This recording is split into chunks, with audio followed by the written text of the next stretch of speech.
And we are back on Sportsman Radio. I'm your host, Chris Shanfelli, and I am now joined by former WWE referee Jimmy Korderas. Thanks for joining the show, Jimmy. How's it going?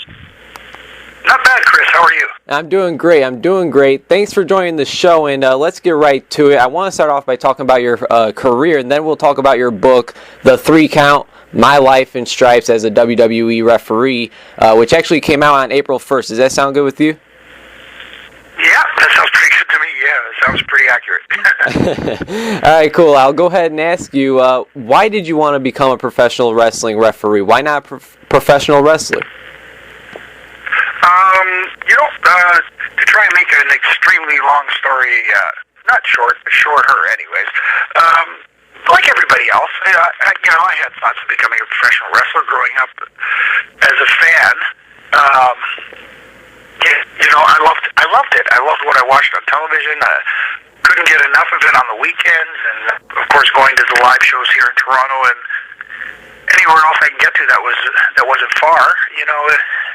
You have that in the back of your mind, how cool it would be to be a professional wrestler and that sort of thing. And when I finally, I wanted to get involved in the business in some form or fashion, and when I did, starting off on the ring crew and that sort of stuff, you sort of get a closer look at what these guys do. And I'm not saying I didn't want to become a professional wrestler anymore, but I thought, man, this is a lot harder than I thought. You have these images in your mind from watching on television, and then you see it up close, and you go, holy crap, this is a tough way to make a living. And then, I didn't even think about becoming a referee until the opportunity was presented to me by Pat Patterson. I thought, man, I didn't even think of that. That would be so cool. And, the ball started rolling from there. And I remember hearing you on WGN 720 Chicago radio a couple months back, and I thought it was pretty interesting when you pointed out that you guys, the referees, don't just officiate matches, but you also set up the ring before every event. Is that correct? A good portion of them do, not all of them. I mean, for the majority of my career in the WWE, I did that. For the last, few years while I was there, I wasn't doing the ring anymore, but also at the same time, if need be, if they needed some help or whatever, we all jumped in. There was a way, there's still that goes on there. And anything else referees do that many people don't know? A little bit of everything. I mean, you kind of like, I don't want to speak for all referees, but for the majority of us, we did whatever was asked. If we needed some extra help doing whatever it was, whether it was, help out in the production office a little bit, we did that. Or if the merch guys needed a hand for a second, we helped them out. And all the other little things that go with actually help put on a wrestling match. I mean, I'm not saying we had a total big hand in putting it together, but we were a part of that match, and we needed to help tell that story too. And you started working in the WWF/WWE in 1987. Was that your goal, to be a WWF referee at the time, or pretty much was it any organization that was going to take you? To be honest with you, as much as I had aspirations of getting into the wrestling business, it wasn't something that I thought would actually happen. I mean, I dreamt about it, being a part of wrestling, but I didn't actually say to myself, I want to be a part of WWE or WWF specifically. But they were really the only game in town, so to speak, up here in Toronto at the time. No one else was running up here, and they were really gaining momentum. And what I said to myself, if I want to be a part of any wrestling organization, that's the one I want to be a part of. All right, can you tell us about that first WWF match that you were a part of, Jimmy? It was actually here in Newmarket, Ontario. That not even an hour, maybe an hour north of Toronto. And it was a match, SD Jones versus the Red Demon, who was Jose Luis Rivera under a mask. And the funny thing was that I wasn't prepared to referee that night, but I had my stuff with me because I was told, we're going to train you to be a referee, and I was waiting and not really, know what I mean? It was like, okay, you guys said you were going to do it. I'm waiting to do it. You told me to get the black pants, the blue shirt, and the black bow tie. So I had all the stuff. I just waited for when I was going to be taught how to do it, and then it was kind of like I was thrown to the wolves that night by Chief J. Strongbow, who said, you got your gear? Well, guess what? You're refereeing tonight. I went, wow. May 23rd, 1999 at Over the Edge, you were getting ready to officiate an intercontinental match between Owen Hart and The Godfather. Unfortunately, Hart was supposed to have a flashy entrance, and in the process of being lowered from the harness and a grapple line from what it seemed like was the ceiling, Hart fell, and sadly that was how his life was taken from him. Jimmy, can you tell us a little bit more about this tragic situation and what your reaction was like once everything sank in? Again, I have to say probably the most tragic night in wrestling history, in my opinion. I mean, there's been other tragedies as well, but that one there, to happen in the ring like that. You say, how did I feel when it sunk in? That's the thing. It took so long for it to really sink in. I mean, like I described in the book, in detail, I think, as much detail as I recalled, because it was such a tough situation. How close I was to actually physically being, hit and by a falling Owen, and and just not remembering how we all got, or at least how I got to St. Louis the next day for the Raw taping. Just everything was kind of like a blank. I remember certain portions. Like, I remember, going to the hospital, I remember all that sort of stuff, but other things like how we got to St. Louis and stuff like that, it was just, I don't remember how we got there. And still to this day, recently I ran into my friend John D'Amico, who still works for the WWE. He's the one who took me to the hospital in St. Louis and brought me back. I remember that, but I just don't, I was talking to him about it, and he says, goes, dude, I don't remember how we got to St. Louis either that night. I mean, see, everybody was in such shock and so felt so terrible. It was an unbelievable situation. Yeah, it really was. You guys are listening to Sportsman Radio. I'm your host, Chris Schanfeld, talking with former WWE referee Jimmy Korderas. And now on a lighter subject, Jimmy, I'm not sure if you know this or not, but I'm pretty good friends with Bob Hardcore Holly. Any stories you can tell us about Bob? But Bob, here's what kills me about Bob. I like Bob. Bob's a good dude. And Bob likes to have fun, but he's also, serious about the business and stuff like that, but he also likes to have fun. And I remember one match I refereed between, I think it was him and Charlie Haas versus Christian and Chris Jericho. And the deal where they're, of course Bob and Charlie were baby faces, and they were getting heat on Charlie. And the deal where they draw in the other baby faces on the apron, and the referee has to stop him. So Bob's on the apron, and they draw him in, and he comes in the ring, and I gotta stop him. And he's Bob. He's just a mile a minute. He's a lot faster than people think he is. He's really strong. So I'm trying to hold him back, and I'm like physically blowing up here trying to hold him back. So he finally steps out of the ring, and you could see a kind of a smile on his face. So he kind of signaled to, I guess it was Jericho, to get him to draw him back into the ring again, because he knew he was blowing me up. So here he comes back in the ring again, and I'm trying to corral him, and it's like he's really working hard, and I'm trying to do my best to keep him from getting to the heels, and I'm blowing up. And then finally, after a few times of this, he looks over at the other side, and he goes, one more time. And I looked up at Bob, and I said, please, no. And then, they draw him back in. And I figured this time I'm just going to waist lock him. So I waist locked him, and as he runs by, I kind of fall to my knees, and he's running after those guys, and I've got him waist locked, and he's dragging me around the ring on my knees. Try to picture this, you know what I mean? Like, Oh, yeah. I got my arms around his waist. I'm kind of behind him now, which doesn't look good. And he's dragging me around the ring. Well, yeah, anyway, he liked to have fun. Bob's a good guy, and and you know, people talk about. I've heard people call him a bully. I don't think he's a bully. He's a good guy. You just don't piss him off. You know, that's all.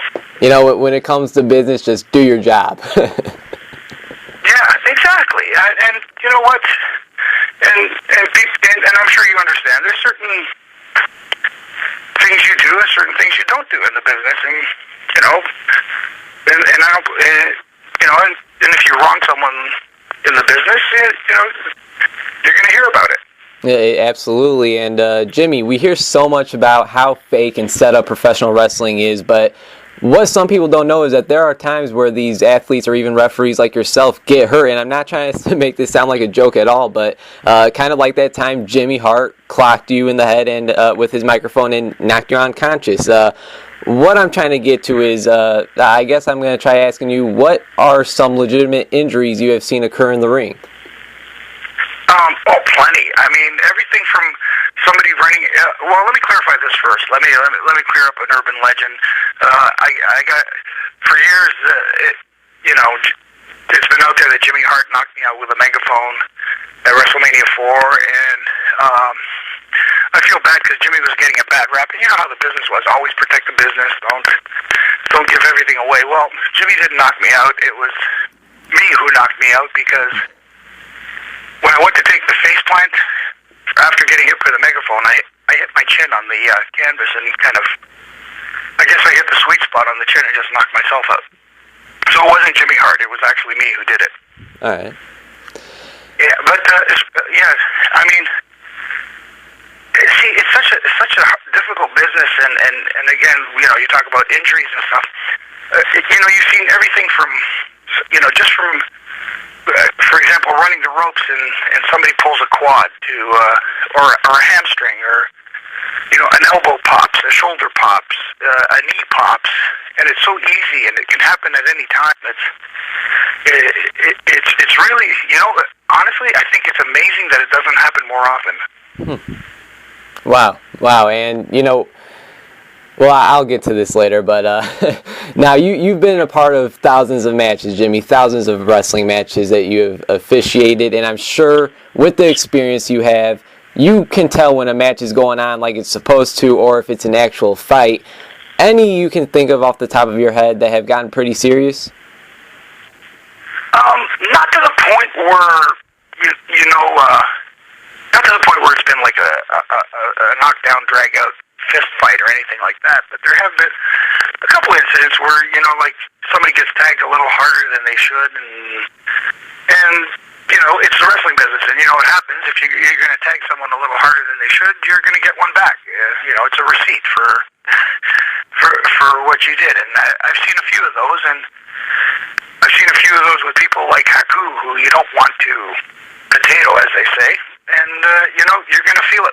That's for sure. But nothing where it's been like actually in the ring where it's kind of like a knockdown, drag-out affair or anything like that. All right, and you know, it's kind of funny that you mentioned that because that, you know, bringing back up Bob Holly, he says he loves wrestling JBL for that reason. He could take hits, and you know, he could certainly give hits back. Yeah, I mean, there are guys that like to work snug, as they say, and there are other guys who, you know, they don't like the really good stiff shots, and you know, a lot of guys do like it. Like you mentioned, JBL likes that. Bob Holly. I remember back when Hercules Hernandez and Billy Jack Haynes had a match here in Ontario in Kitchener, and watching the match from the curtain, I'm thinking to myself, oh my goodness, this is turning into a real, you know. Oh boy, these guys are killing each other. What the heck? And when they got back, they were like, hey, I wasn't too hard on you. No, love it. You know what I mean? I was like, holy crap. You know, Greg Valentine and Ronnie Garvin used to have matches where, you know, they'd hit each other so hard, they'd try to see who could make the other guy's chest bleed. I mean, that's the way it was. Yeah, it gets pretty intense at times. That's certainly a fact. And Jimmy, you've been a part of some great matches, whether they were at WrestleMania or even at a Monday Night Raw event. But Jimmy Korderas, what would you say, and I know this is going to be a tough one, what would you say is the favorite or one of your favorite matches you've been a part of? Well, when you talk about favorites, and there's so many different ways you can talk about that, but obviously WrestleMania 24, Edge versus Undertaker, in the main event, does it get much bigger than that? I mean, so it's WrestleMania, and not only WrestleMania, it's the last match, and it's a legend like Undertaker, who we all know one day will go in the Hall of Fame, and Edge, who unfortunately had to cut his career short, but man, it doesn't get much bigger than that. But there's so many that I can consider favorites that, like for example, a match from SmackDown many years ago between Kurt Angle and Eddie Guerrero that I remember that was one of my favorites. There are just so many. It's hard to pinpoint one, like you said, but when you talk about career accomplishments and stuff like that, it's got to be the WrestleMania 24 match. All right, not a bad choice at all. And on January 9th, 2009, the WWE pulled your contract after being in the business for over 21 years. How did you take that news? To be honest with you, at the time, because we were going through some family issues with my father being sick and that sort of thing, and he had actually passed away on the 8th of January, and people would say, well, that's kind of cruel. The next day, somebody would contact you and stuff, but they didn't know about it because I didn't tell anybody. All they knew that I was at home taking care of some family issues. So when I got the news that they called and they said, well, we were thinking of doing this, and and I said, yeah, that's fine. It was kind of like a mutual thing. Mm-hmm. But even when they called, I didn't let them know. I didn't tell them anything was up. So, it was...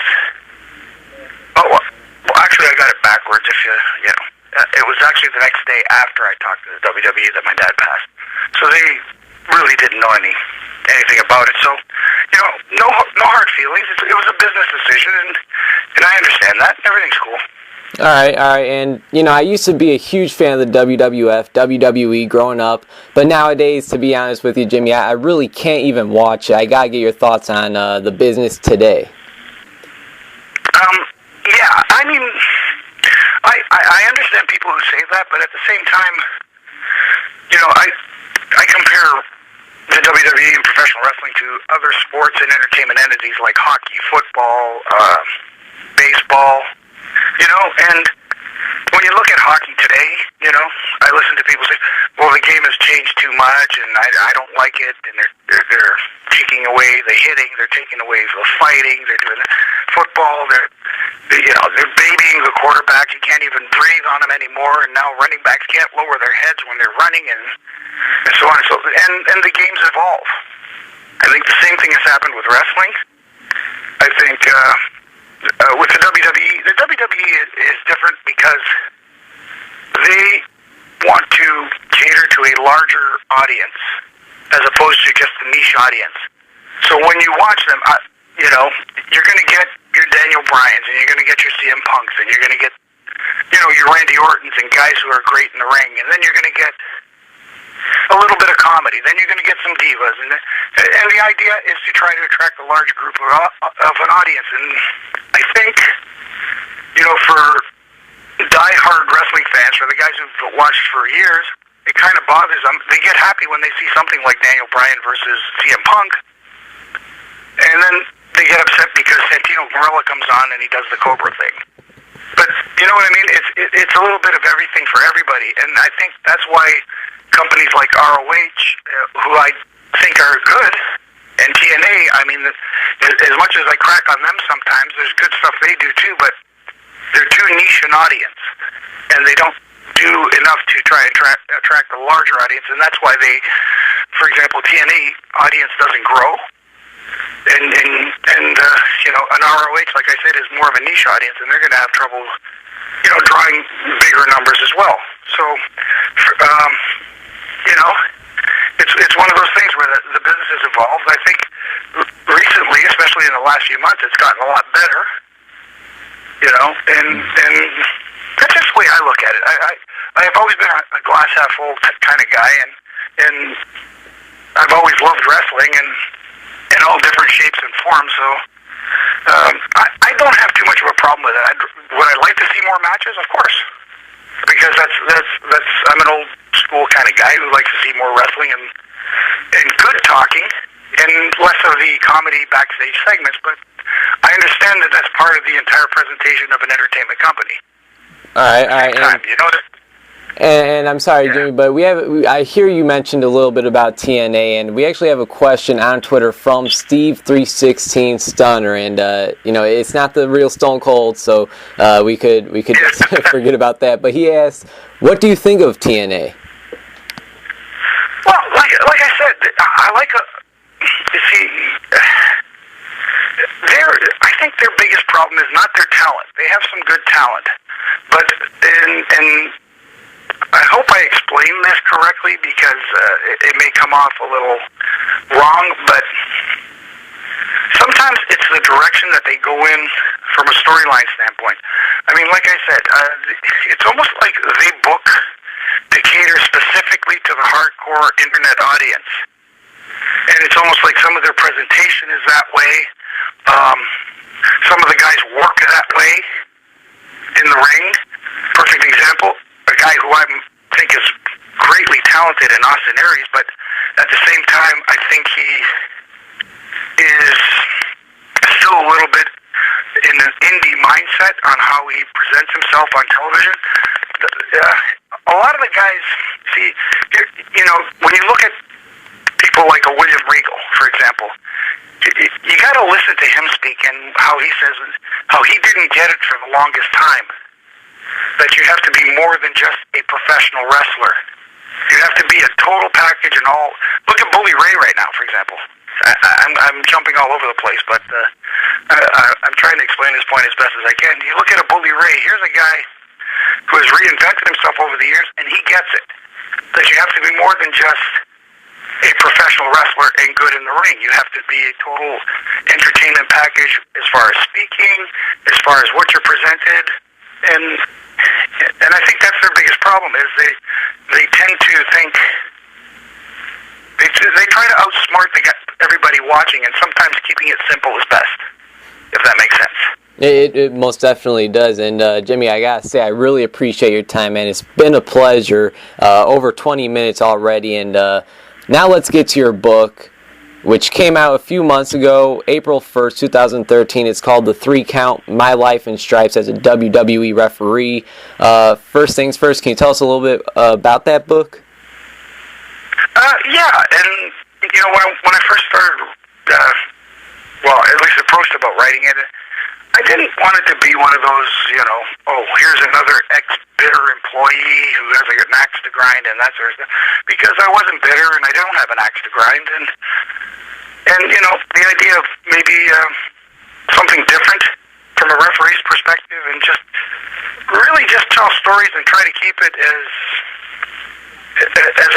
try to show that there's actually somebody who enjoyed their time in the wrestling business, and I know that not everybody enjoyed their time in the wrestling business. I'm not saying that 24 hours a day, 7 days a week there was all biscuits and gravy, but you know, I loved what I did for over 20 years, and why not write about that as opposed to, you know, what this guy did to so and so, and why would I talk about somebody else anyways? Isn't this supposed to be about me?